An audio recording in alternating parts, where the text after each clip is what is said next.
여러분, 유턴기업이라 해외 공장을 국내로 다시 들여오는 걸 말합니다. 일반적으로 리쇼링이라고도 이야기하죠. 근데 이 리쇼링 기업들이 국내에 들어와서는요, 결국 버티지 못하고 사장조차 날품팔이 인생으로 바뀌었다는 거예요. 그러면서 그들이 이구동성으로 이야기하는 것이 한마디로 말입니다. 대한민국에 사기당했다, 이런 얘기입니다. 여러분, 이분 한번 보세요. 이분은 장영문이라는 분이에요. 전 파워 ENG 사장입니다. 전입니다. 전. 이분은 유턴기업 1호라고 홍보를 엄청나게 할 만큼 잘 나가던 회사였습니다. 그런데 이분은요, 정부가 지원을 많이 해준다는 그런 이야기를 듣고 말입니다. 해외 생산 시설을 국내로 옮겨왔습니다. 그래서 유턴기업 1호가 됐어요. 2002년부터 이분은요, 중국 산동성 옌타이에서 말입니다, 굴착기에 들어가는 얇은 철판을 생산했다고 합니다. 그런데 정부가 지원해 준다고 일단 2012년 5월에 한국행을 결심을 합니다. 그래서 전라북도하고요, 유턴 기업 지원 양해 각서를 체결을 하고요, 군산에 있는 인피 농공단지에 무려 말입니다 65억 원을 투자해서 입주했습니다. 그런데 그 다음부터 문제가 생긴 거예요. 이게 농공단지에 입주를 했는데 정부가 공장 부지나 설비에 대한 지원 제때 이루어지지 않은 거예요. 그러면서 자금 흐름이 꼬이기 시작해요. 제때 자금이 안 지원되니까 어떻게 되겠습니까?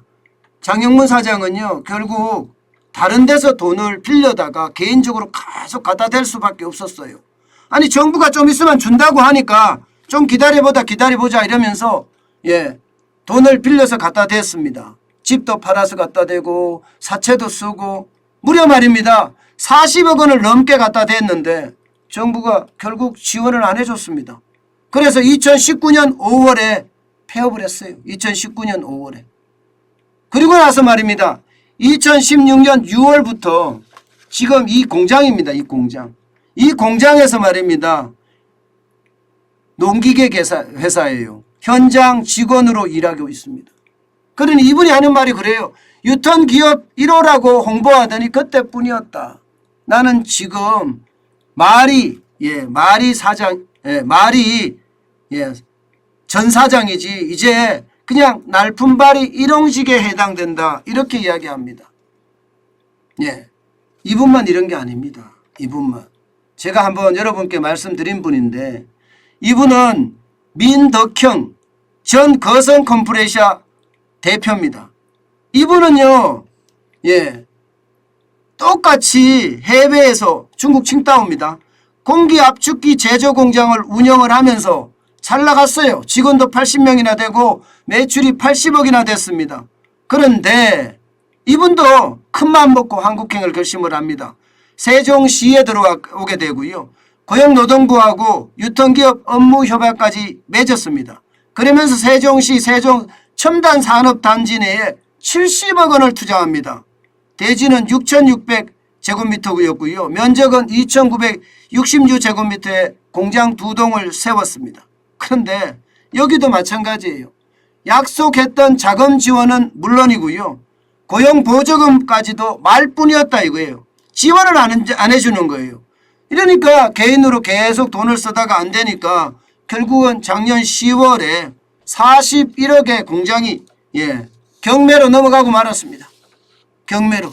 그리고 나서 이분은요, 지금 날품팔이로 전락했습니다. 날품팔이로. 그냥 그때 공장에 가서 도와달라는 데 가서 도와주는 게 전부예요. 이분이 하는 말이 그렇습니다. 민덕현 전 사장님이 몇 푼 지원해 준다는 말에 속아서 귀국한 내가 바보다. 대한민국에 나는 사기당했다, 이렇게 이야기합니다.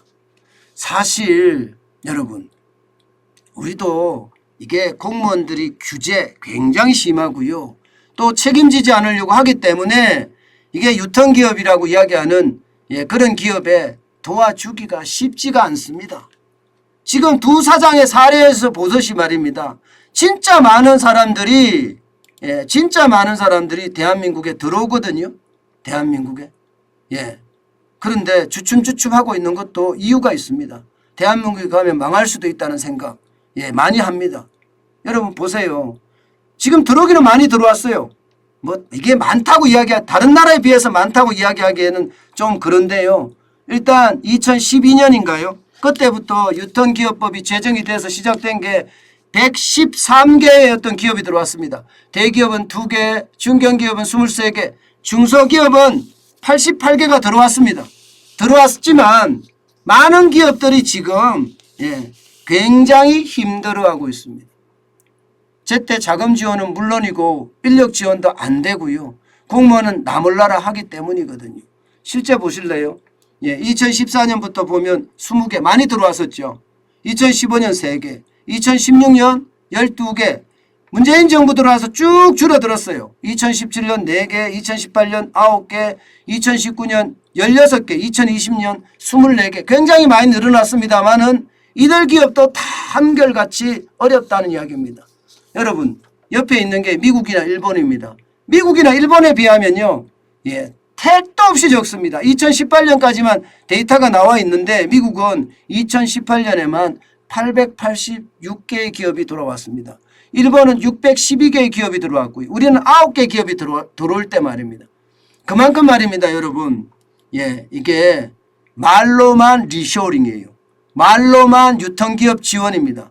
그러다 보니까 하나같이 지금 이렇게 무너지고 있는 게 현실이다. 이렇게 이야기할 수 있을 겁니다. 많은 유통기업 사장들 들어오고 싶어도 한국에 왜 가? 한국은 공무원들이 탁상행정에 능하고 지원보다는 규제하려고 드는 사람들이 많은데 결국은 버티다가 다 망하는 게 일반적인데 지금 말로 하는 그 당근을 믿고 들어오다가는 대한민국 정부에 사기당하는 그런 꼴이 될 수밖에 없는데 왜 내가 들어가겠느냐 그렇게들 이야기합니다. 서류 준비하는데도 6개월 인허가는 하세월 이게 정부 믿고 들어왔다가 이게 제대로 기업을 할 수 있겠느냐 이런 얘기를 하나같이 합니다. 저는 늘 생각을 하지만 오죽했으면 여러분 이 사장님들 장영문 사장이나 이런 사장님들이 오죽했으면 이렇게까지 이야기할까요? 여러분도 알다시피 우리나라 사람은요 웬만하면 염치를 알기 때문에 웬만하면 이렇게 언론에 나오고 싶어 하지 않습니다. 내가 부덕해서 그렇겠지 이렇게 생각을 하고 마는데 이렇게 나와서 이야기할 정도면 얼마나 억울하다는 뜻입니까? 유통기업 1호도 망해서 지금 이렇게 일용직으로 근무하고 있고요. 지금 잘 나가던 컴프레셔 회사도 말아먹고 지금은 날품팔이하고 있다고 이야기하니 이거 지금 그 어느 때보다 바꿔야 됩니다. 문재인 정부는 기업인을 적폐 세력 삼았었지만 윤석열 정부는 적폐 세력 삼지 말고요. 이들에게 진짜 일할 수 있는 분위기, 기업이 기업할 수 있는 분위기를 좀 만들어주는 것 그 어느 때보다 필요하지 않을까 저는 다시 한번 생각해 봅니다.